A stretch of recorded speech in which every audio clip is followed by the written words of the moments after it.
Ito po pala yung mga ginawa kong bala ngayon. Nakatapos na rin ako. Ang dami ko po nagawa. At lalagyan ko pa po siya ng plastic. Yan po yung mga ginawa kong bala ngayon. Napakarami po. Oh. Madali pala siyang gawin kasi doon sa ginagawa ko po dating stainless. Yung stainless po masyadong matikas. Ito po mabilis po. Tingnan nyo. Maghapon ko lang ginawa. Napakarami na agad kong nagawang ganito. Maghapon po. Ano. Yan yung mga ginawa kong bala. Oh. Tiksay dart. Lalagyan ko lang po siya ng plastic po dito. Plastic po dito. Tsaka po di sa likod. Lalagyan ko po ng plastic. Yan. Lalagyan ko po ng plastic yan. Ito po yung mga ginawa ko. Mga ilang piraso na po din yan. Dami na po rin yan. Yan po yung mga ginawa kong bala. Marami na.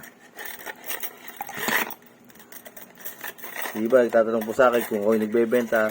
Bahala na po kung ipagbebenta ko o hindi. Kasi unang try ko pala paggawa nito eh. Unang try na paggawa ng gantong bala. Kasi po, ginagawa po ko talaga yung stainless po ang ginagawa kong bala. Stainless. Ito po yung sinubukan ko kanina. Maganda po siya tumama kahit malayo po. Maganda po siya tumama tsaka malalim. Malayo, malalim.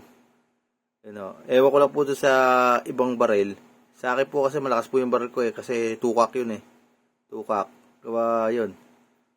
Ito po yung ginagamit ko po ngayon. Maganda po tumama. Diretso po kasi po, ano po, konti lang po yung kawang niya doon sa baril ko eh. Sa baril, doon sa pinakatubo ko. Konti lang po yung kawang niya. Sakto-sakto lang po yung tali. Ito. Sakto-sakto lang po na pag nakaganyan yung tali. Bago po ito, sinikapan ko pong maigi para malakas yung puwersa ng hangin gawa malayo po na ililipad niya. Yan po. Tinesting ko po. Pero po, wala po akong nahuli.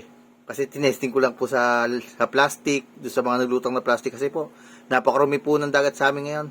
Gawa po ng mga naglutang na mga lili. Water lily. Ang dami sa amin naglutang water lily.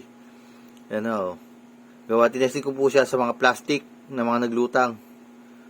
Yung mga ano po, soft drinks, yung mga laruan ng mga batang naglutang, yung tinitira ko po. Ayos po, quality po siya. Pag sobra lang pong matigas yung tatamaan, naliliko po.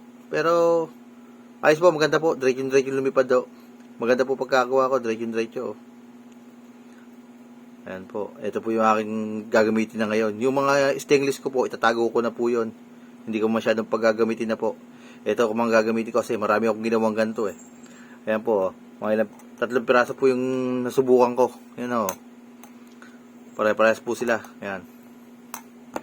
Ano. Ito, ayos po. Quality po, quality. Gagawa pa ako nito. Ganito lang po gagawin ko. Kasi po madaling gawin. Hindi po katulad nung iba na ginagawa ko stainless. Napakasakit po sa daliri pag ginagawa ko po. Kasi po pinaiikot po ganyan sa ano eh, sa angle grinder. Yan, ginaganan po. Ginaganan po siya yan. Iniikot po gana para tumulis yung dulo. Bago pa liliitin niyo po yung katawan. Ito po, maliit na po yung katawan niya. Gawa, hindi na masyado ako nahihirapan. Itong plastic naman po, madaling hulmahin naman po eh. May hulmahan naman po ako dyan. Tsaka po dito. Itong tanso lang po, medyo pricey. Pero ayos naman po. Ayos naman po siya. Dalawa po siya, magkasuson na tanso. Magkasusun po, dalawa po. Ano. Ayos po ang ano.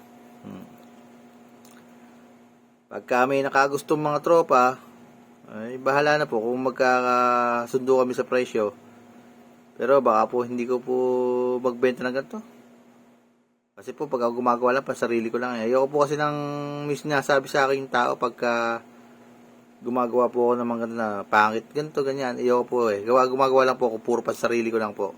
Pero kung ako ipipilitin lang bibilin sa akin, pagbebenta ko naman po. Yun lang nga po, ayun. Ito po yung bago kong gawang bala. Ayos po. Quality. Ayos. Shoutout po pala kay Sir Vince, kay Kuya Sherwin, kay Ate Joanne, kay Kuya Boots, kay Kuya Benji, kay Carlo, tsaka kay Dan.